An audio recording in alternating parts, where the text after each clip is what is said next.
Tinotenda Mwari panguva ino. Mwari dai vatibatsira vatitira zvakanaka. Nasi Mwari vachititira zvakanaka tichada kuti tiverenge scriptures from the book of Colossians chapter 2 verse number 16. Toda kutaura pamusoro pe-food, zvekudya. Zvakambomira sei? Because pane matheory akawanda nema-doctrines akawanda. Andotenda kuti ma-doctrines evanhu asiri ma-doctrines zvavo aKristu, ekuti ane achirambidzana zvakawanda zvekudya zvakazodai. But we just want to go to the scripture. Tingoverenga kuti gwaro rinoti chii about food. Colossians chapter 3 verse 16 inoti iyo, let no man judge you. Let no one judge you in food, drink, regarding festival, new moon, Sabbaths, which are a shadow of things to come, but the substance is Christ. So you shall see that the Old Testament was the shadow, or is the shadow of the New Testament.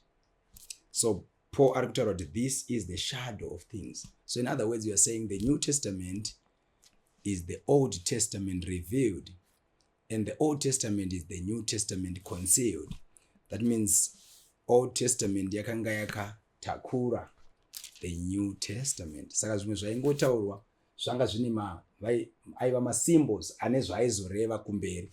For example, in the Old Testament vainzi unzai gwai, but gwai ana riya ranga richizoreva chi? Jesus Christ. Akanga ari lamb, anotaurwa naJohn zvikanzi behold the lamb of God, inobvisa zvivi zvenyika. Saka Colossians ari kuti iye izvinhu akanga ari mashadows. This is Paul ari kutaura zvikanzi pasaona munhu anokutongai in food. All right, let's go to the book of Timothy. 1 Timothy chapter 4 verse number 1. Now the Spirit speaketh expressingly that in the later times some will depart from the faith, giving heed to seducing spirits and doctrines of demons. So Paul is saying there will be doctrines of the demons. Anenge achita sedzidziso dzaSatani dzinonzi vazhinji vachabva pakutenda vagopa nzeve dzavo kudzidziso mweya inonyengera nekudzidziso dzaSatani. Dzinenge dzakaita sei dzinonzi dzidziso dzaSatani? Verse number 2, speaking lies in hypocrisy, having their own conscience seared with a hot iron. Okay, so number one thing, verse number 3, forbidding to marry. Vane vachiudza vanhu kuti aiwa no zvemarriage hazvina chizvozvo, pikira uzodai woita izvi. They will forbid people to marry. And number 2, commanding to abstain from foods which God created to be received with thanksgiving by those who believe and know the truth. Vachirambidza vanhu zvokudya zvakarayirwa naMwari kuti zvidyiwe kana zvagamuchirwa nokutenda kuna vanotenda uye vanoziva zvokwadi. Verse 4, for every creature of God is good, nothing is to be refused if it is received with thanksgiving. Every creature of God is good, nothing is to be refused if it is received with thanksgiving, for it is sanctified by the word of God and prayer. Dai Mwari varopafadza kuverenga kushoko irori. So you shall see kuti Paul ari kubudisa pachena kuti dzichange dziri dzidziso dzaSatani dzinorambidza vanhu kuroorana uye dzigorambidza vanhu kuti varege kudya. But I like number 4 inonzi for every creature of God is good. Zvese zvakasikwa naMwari zvakanaka. Nothing is to be refused if it is received kana zvagamuchirwa nekutenda. For it is sanctified by the word of God and prayer.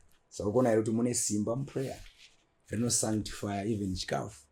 I was speaking to someone kati kana prayer ichigona kuita kuti chikafu chitiwe sanctified. What about a person? Ane body, ane spirit, ane soul. That person, zvinoreva kuti you have to pray without ceasing. So we can also go to the book of Genesis chapter 9. Maybe we can finish with that scripture where Mwari vachitaura after my floods. Mwari vakutaura zvikanzi chii, verse number 3, Genesis 9:3. For every moving thing that liveth, every, I want you to underline the word every, sechinofamba, that lives shall be food for you. I have given you all things, even as the green herbs. So every moving thing. Saka zvairevei zvaitaurwa in the Old Testament, in Leviticus? What are you saying, preacher? Are you saying this one hazvisisizvo here? We are saying yakanga iri shadow. Shoko raMwari haringanzi harina basa ka, rine zvariritoreva, but it was a shadow of things to come. Ndipo unozoona mumazuva ana Peter anonzi baya udye, mukai dzakati Mwari idzi dzimakati tisadya. Zvikanzi aiwa baya uze usati chinhu chakasikwa naMwari chine tsvina. Peter achiri kunetseka nevision yaangaona yemhuka dzakang'ora dziya pakabva varume vachinoka vachibva kumurume akanga ari a centurion, akanga asiri muIsraelite. Zvikanzi aiwa tauya tatumwa kuti muuye muzoparidza vhangeri kumba kwaCornelius. Apa Peter izviziva kuti aiwa hatigoni kuti tiende kumba kumaGentiles, but panapa akunzi baya udye. That means mhuka idzi dzine zvadziri kutomiririra. So that's why Paul is saying it was a shadow of things to come. Dai Mwari vatibatsira, pane zvinhu zvichiri kutoitwa nevanhu nhasi zvakanga zvichitongori mumvuri, but uchaona kuti zvinhu izvo zvinenge zvakatozadziswa. Mwari dai vatibatsira. Vana vaIsraeri vaiita mafeast, mitambo yavaiita minomwe yapagore, ikuti vainoungana vachienda kuPassover. Vaenda kuPassover, but Passover ine zvayaitoreva. Voita the unleavened bread, the first fruit. Voita there were so many feasts dzavaizoita kumberi, anoinclude vana tabernacles, vana the feast of the trumpet. But vachiita zvese izvozvizvo zvine zvazvaimiririra. Passover yaimirira kufa kwaJesu.